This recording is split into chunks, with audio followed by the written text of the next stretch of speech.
Welcome to Legacy Leaders. I'm your host, Ann Marie Sorrell, President and CEO of the Mosaic Group, your award winning global marketing, advertising, and public relations agency.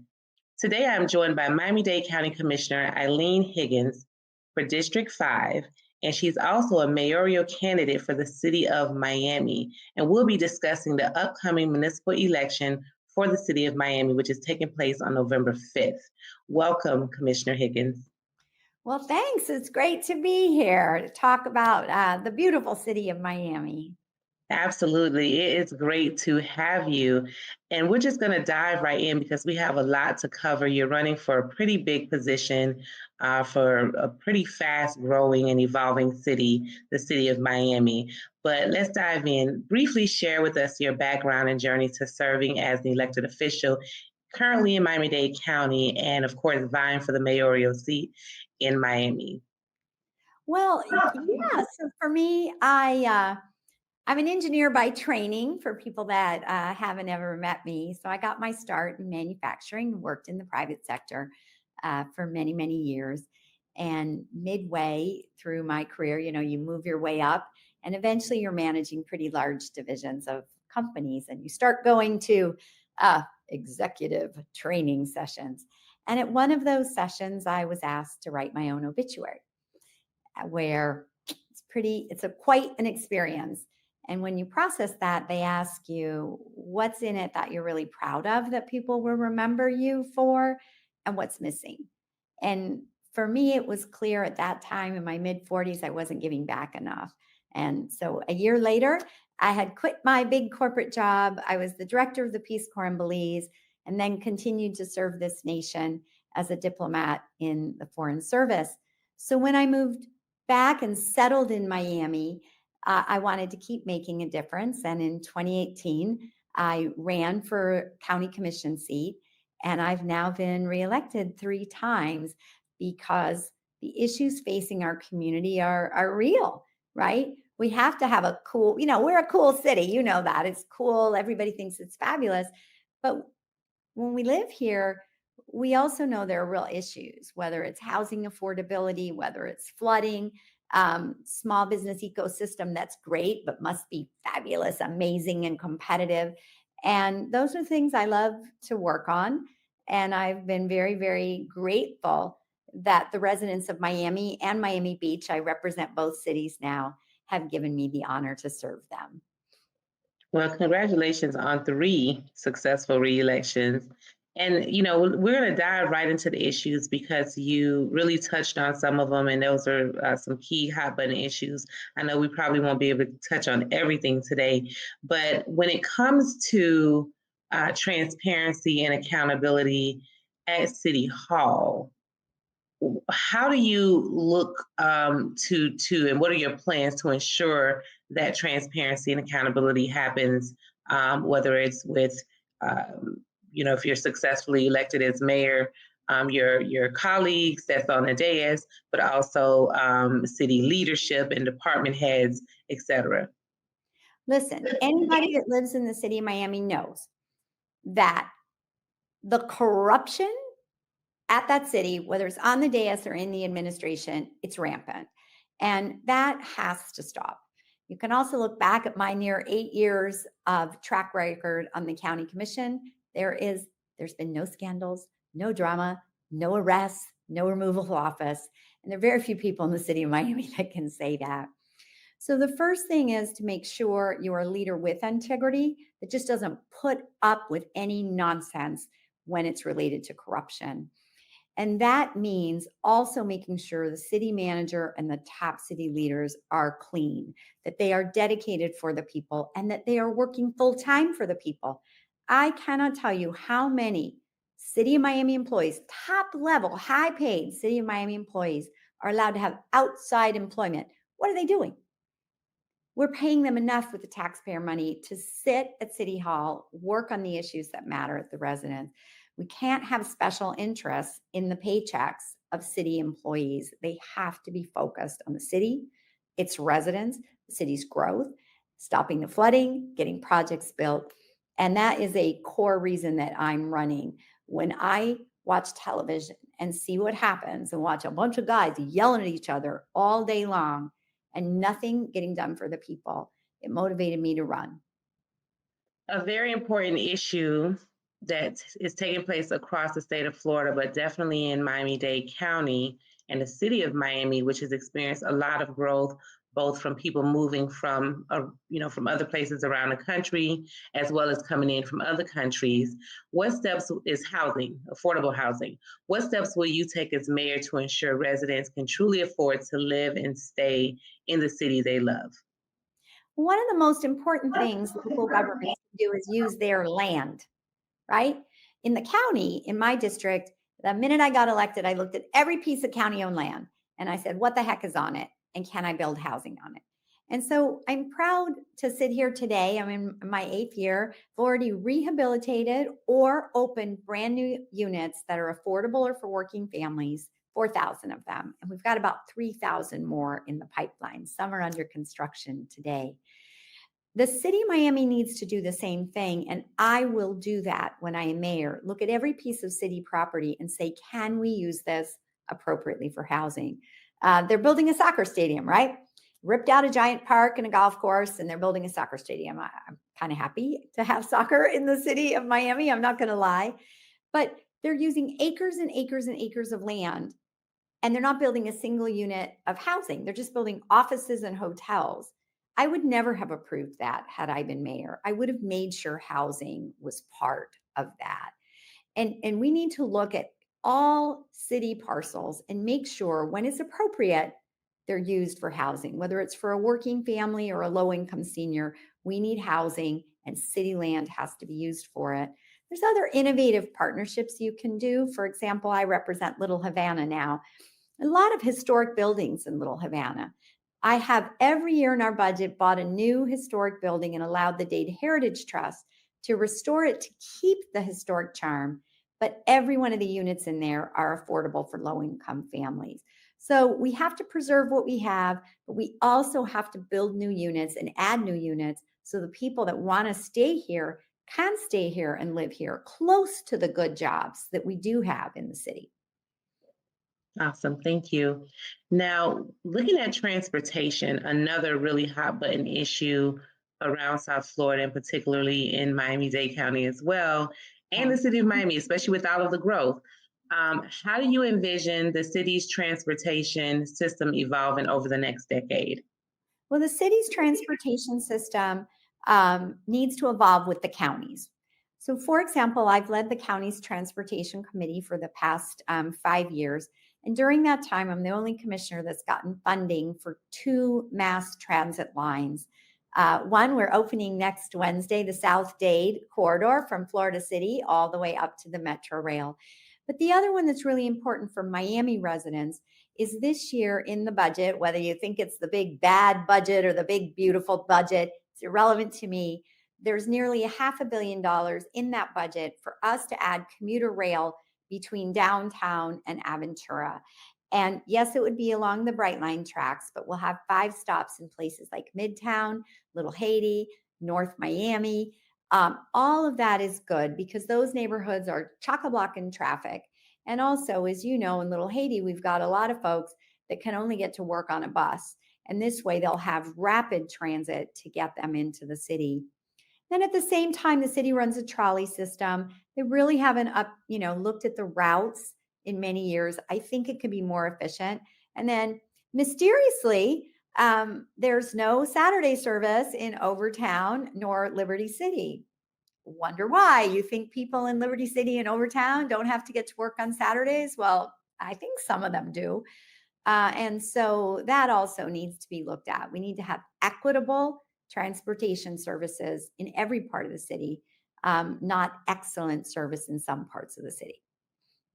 Awesome. Well, we are going to take a quick commercial break, Commissioner Higgins, and we'll be right back. All right. Welcome to the City of Miami Gardens, where purpose meets opportunity. From building tomorrow's infrastructure, to answering the call when it matters most, to creating vibrant spaces and smart growth, every role counts. With 4-day work weeks, 100% paid health benefits, generous PTO, and a Florida pension plan, The City of Miami Gardens puts you first. Join the team that's shaping the future. I grew up down here in South Florida, so for me, it's a little bit more personal. For the Mesman & Dover Law Firm, it's about community. For us, South Florida's our home. You all are our people. Our family, our future. The difference we'll make for you, your loved ones, your kids, matters. Because to us, it's personal.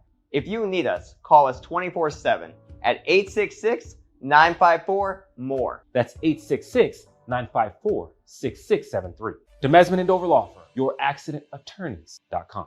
I'm Eileen Higgins, and I'm running to serve as your next Miami mayor, but with a clear plan. Invest in more housing so that residents can afford to live here. Strengthen public safety so residents and visitors feel safe. Clean up our parks so families have green spaces to enjoy. And restore transparency so people can trust their government. As your mayor, we'll get things done. Miami, this is our time. The Grace Jamaican Jerk Festival, presented by Publix and VP Records, is back on Sunday, November 9th at Miramar Regional Park. Come enjoy mouth-watering jerk cuisine, exciting culinary demonstrations, and live performances featuring the Wailers, Romaine Virgo, Destra, and Mr. Vegas. Tickets on sale now at jerkfestival.com. The Grace Jamaican Jerk Festival. Come for the food, stay for the fun. Brought to you by these fine sponsors. At DRT Behavioral Services, we provide culturally sensitive mental health evaluations with thorough treatment plans, incorporating alternative forms of wellness, not just Western traditional medicine. Besides medication management and psychotherapy, we provide education to people in the areas of minority mental health with classes on your diet's impact on mood and sleep hygiene for better rest. We also offer weight loss therapy, massages, and facials. Visit brainlovehelp.com today. When quality care is a priority. When we talk about sustainability and technology, which we know just over since the pandemic, especially the city of Miami has definitely been vying to be like Silicon Valley South or East, so to speak. So what role can sustainability, and technology play in building a more resilient and flood protected Miami? Well, all of us know, I don't need to tell anybody in the city of Miami, we all know we have too much flooding, right? The climate is changing, water is rising, storms are getting rougher, and we're going to have to be prepared. One of the things that I am proud of in our community is we were awarded from the federal government under the Biden administration to be a tech hub, but a tech hub for climate technology. Right? This way, we are making sure, since we're on the front line of climate issues, that we're looking at how to use innovative solutions, whether it's blue, it's blue, green, or gray infrastructure, whether it's better reporting so that we can more actively manage where things are flooding. I think there's a real opportunity to do that. We have been blessed with all these tech companies moving here, and I think that's a really nice marriage of using them to help us solve very complicated issues. One of the new tech companies that I'm very involved with is building a whole new kind of seawall, right? It's an environmental practice. They're building they're 3D printed seawalls that are all in environmental shapes so that rather than having a flat seawall, when you do put it on a canal, all of the sea life can live in there, and that adds health to the bay. And then we got to do some of the basic boring stuff that's just bricks and mortars. We need to install more pump stations. We got to make sure our drains are cleared. We may need to raise a few roads in a couple neighborhoods, particularly along the water. We got to plant more trees. Trees help with flooding. And we've got to make sure our parks, some of our parks, the soil's very old. If we are renovating the soil in those parks, they're better able to drain and will help us with flooding in the future. But we can't avoid it. We got to adapt to it, and we've got to adapt quickly. And unfortunately, the city's behind on that. And my goal with my Elevate Small Business Program is to take it citywide. So it's not just in the 1/3 of the city I represent. That is going to be a key component to making sure that every neighborhood has access to all of the technical skills and capital that entrepreneurs need. And I've already met with Metris from the Overtown Business Association. We were up at the grand opening in Liberty City of the Miami-Dade Chamber office and their new super cool co-working space. And all of these folks, as a matter of fact, are helping me put together a one-day conference on October 24th. Any business owner in the county or whatever, we're not going to, if somebody's from Broward or somewhere else where we don't have a border, they could come at Miami-Dade Wilson campus, and they can find out more at elevatesmall.biz, B-I-Z. There's all the details. So if you're a small business owner listening and you want to get access to some pretty good information, as well as meet a lot of people that can provide capital, come on down to Wilson campus on the 24th. That's awesome. And this leads right into my next question about young innovators. We want to keep our young people engaged. We want to keep them being creative and creating new, whether it's new technology or just innovative ways to, better our community and our world. So how can local government and young innovators collaborate to create a more inclusive economy in Miami? So first of all, a lot of these folks in my small business program are very young. And so that matters a lot to me. Now, not everybody wants to own their own business, right? You have your own business. I've owned my own business. I grew up in a family-owned business. It's a ton of work, and it's 7 days a week, right? You don't show up at 8:30 and go home at 5:30, right? So there's lots of folks that are going to want different career paths. We have been blessed with this whole influx of new tech companies. The question is our people, our residents, are we prepared for those jobs? And I am so proud of the program at the Miami-Dade Wilson campus right in my district called Miami Tech Works. We collaborated to bring down a grant from the U.S. Department of Commerce, which the college is training young people, and particularly people of color, in quick degree or quick certificate programs and connecting them immediately to internships. We have over 100 companies participating in the internships. It's called Miami Tech Works. So we're happy all these companies come here. But if they're not hiring our people, if we don't get in there, our residents, they're going to end up bringing people down from elsewhere, and they're going to drive and fuel our affordability crisis even more. So programs like Miami Tech Works is how we prepare our people for those jobs in these companies when they don't want to start their own business. Awesome. Thank you. Well, we're going to take another commercial break, and we'll be right back with some advice for our viewers. Welcome to the City of Miami Gardens, where purpose meets opportunity. From building tomorrow's infrastructure to answering the call when it matters most, to creating vibrant spaces and smart growth, every role counts.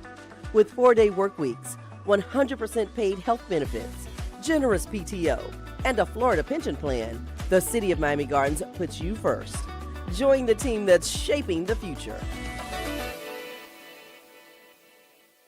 I grew up down here in South Florida, so for me, it's a little bit more personal. For the Mesman & Dover Law Firm, it's about community. For us, South Florida's our home. You all are our people. Our family, our future. The difference we'll make for you, your loved ones, your kids, matters, because to us, it's personal. If you need us, call us 24/7 at 866-954-MORE. That's 866-954-6673. The Mesman & Dover Law Firm, youraccidentattorneys.com. I'm Eileen Higgins, and I'm running to serve as your next Miami mayor, but with a clear plan. Invest in more housing so that residents can afford to live here. Strengthen public safety so residents and visitors feel safe. Clean up our parks so families have green spaces to enjoy. And restore transparency so people can trust their government. As your mayor, we'll get things done. Miami, this is our time. The Grace Jamaican Jerk Festival, presented by Publix and VP Records, is back on Sunday, November 9th at Miramar Regional Park. Come enjoy mouth-watering jerk cuisine, exciting culinary demonstrations, and live performances featuring the Wailers, Romaine Virgo, Destra, and Mr. Vegas. Tickets on sale now at jerkfestival.com. The Grace Jamaican Jerk Festival. Come for the food, stay for the fun. Brought to you by these fine sponsors. At DRT Behavioral Services, we provide culturally sensitive mental health evaluations with thorough treatment plans, incorporating alternative forms of wellness, not just Western traditional medicine. Besides medication management and psychotherapy, we provide education to people in the areas of minority mental health with classes on your diet's impact on mood and sleep hygiene for better rest. We also offer weight loss therapy, massages, and facials. Visit brainlovehelp.com today. When quality care is a priority, give us a call. Welcome back, Commissioner Higgins. So you've already started trailblazing and, you have a legacy that you've created at the County Commission. What legacy do you hope to leave behind as a leader in Miami overall?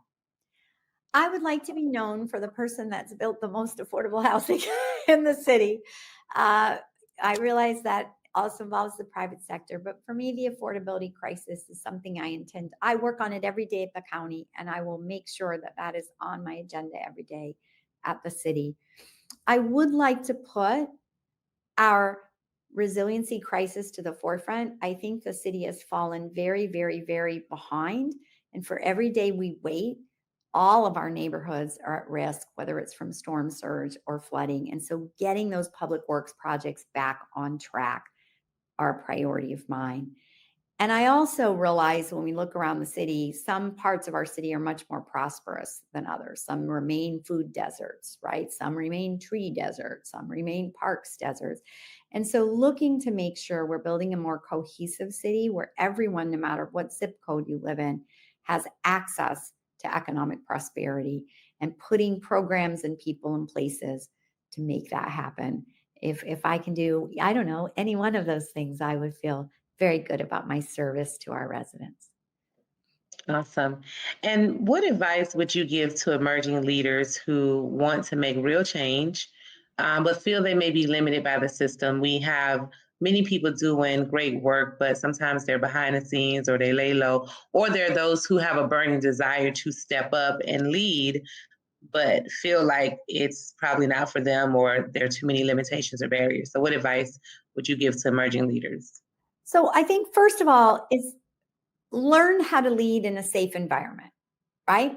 Because we're all going to make mistakes. I don't know about you, but I certainly, like the first time I got promoted when I was like 28 and I had to manage all these people, I wasn't perfect. I made errors, right? And we all are going to do it. So find a community group, find your neighborhood association, learn the process there. Because if you're talking about a neighborhood issue, a street that floods, your neighborhood association is going to get that fixed faster than you are showing up at City Hall, hooting and hollering alone. Like when we act together, and these organizations, whether it's an environmental group or a justice group or a neighborhood association, they need leaders.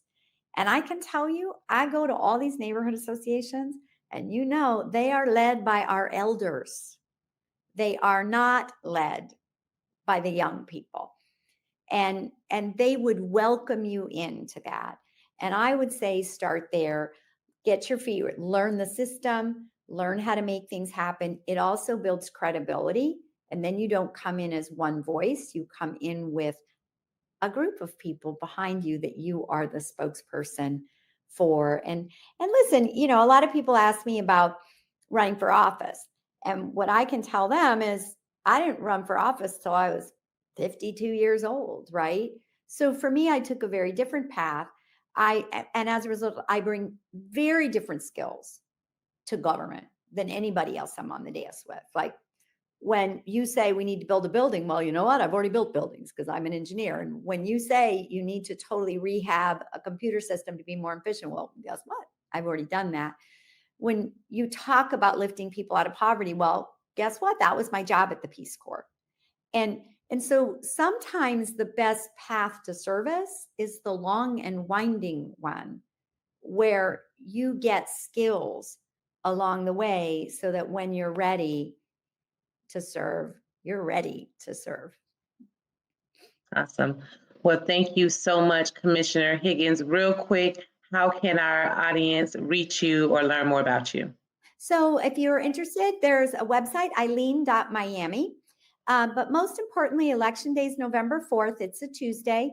We'll have 10 days of early voting before. You can vote anywhere you want at any location of those 10 days. But on election day, you've got to go to your polling location to do it. And just remember, our vote is actually our voice. So whether you decide to vote for me or decide to vote for someone else, get out there so that your neighborhood will matter. Well, thank you so much for joining me, Commissioner Higgins, City of Miami mayoral candidate and current City Commissioner for Miami-Dade County, District 5. Thank you for joining me, and see you next time on Legacy Leaders. Thanks, Ann Marie. Yeah.